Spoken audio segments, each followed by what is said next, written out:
part 284C3M1B7C8E13C9C6D3P38D19D7b9C. Line 22f1fa19C3M1B7C8E13C9C6D3P38D19D7b9C. ATHENA Spectroscopy Formula 5G Wow Seti. There's the alien radio signal. The data was worked on March 15, 2013. Today is the 26th of March. This is, again, about the long-distance signals from space to Earth. We're working on an alien technology project, and this is part of a formula for the WOW data. So again, I'm going to kind of go through these videos real quick. This one's split colliding laser formula from the data, so I found some keywords in that video. And instead of reading you all of these long numbers, because it takes too much of my time, I'm going to just tell you the titles. Hertzian Dipole magnet transformer, and then the keywords from that was dissipation, lambda, and ferrite rod. We've looked at the keyword lambda in the Hertzian monopile pilings and distributed Bragg reflector formula. Then in the passive optical network history. Then we saw distributed Bragg reflector plus dielectric mirror, and then we went to tie-sapphire laser, a thin film beam splitter, and now we're still working on passive optical network part 3. The next keyword from it was asynchronous transfer silicon pore frequencies from radio sound antenna systems, and now we're looking at the radio sound system. So, silicon pore optics frequency, keywords from Google search: intrinsic mid-spatial frequency, high vertical resolution radio sound, and silicon mirrors for the Zeus X-ray. So, quote from Wiki: the Zeus X-ray Evolving Universe Spectroscopy was a space observatory plan developed by the European Space Agency as a successor to the successful XMM Newton X-ray satellite telescope.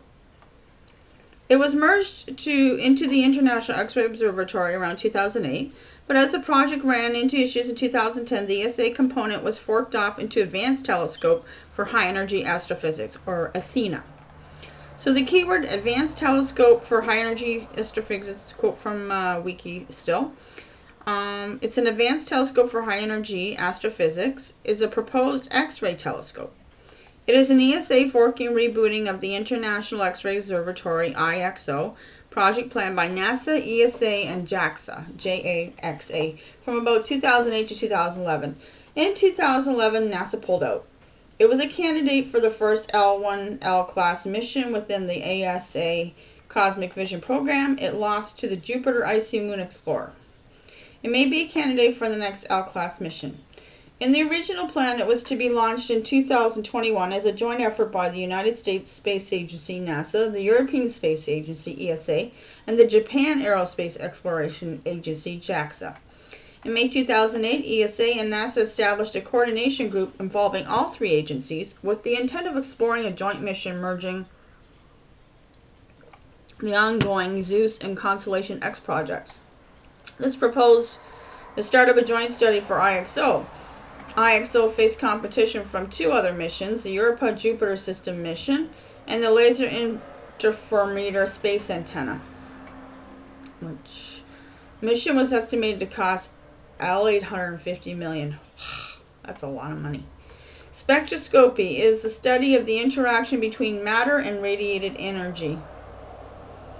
Historically, spectroscopy originated through the study of visible light, dispersed according to its wavelength, example by a prism. Later, the concept was expanded greatly to comprise any interaction with radiative energy as a function of its wavelength or frequency. Spectroscopic data is often represented by a spectrum, a plot of the response of interest as a function of wavelength or frequency. So my thoughts, we're going to mix the three technologies together. You put your silicon mirrors, spectroscopy, visible light, dispersed wavelength prism, crystalline mesh formulas from the WOW UFO engine found in lines 1 to 27 data. Formula from spectroscopy, interaction, radiative energy, function, wavelength, frequency, spectroscopic data, spectrum, plot, response, interest, function, wavelength, frequency. So we're going to Google radiative energy, spectroscopic data, and the keyword for the next video will be radiative energy. Thanks for watching.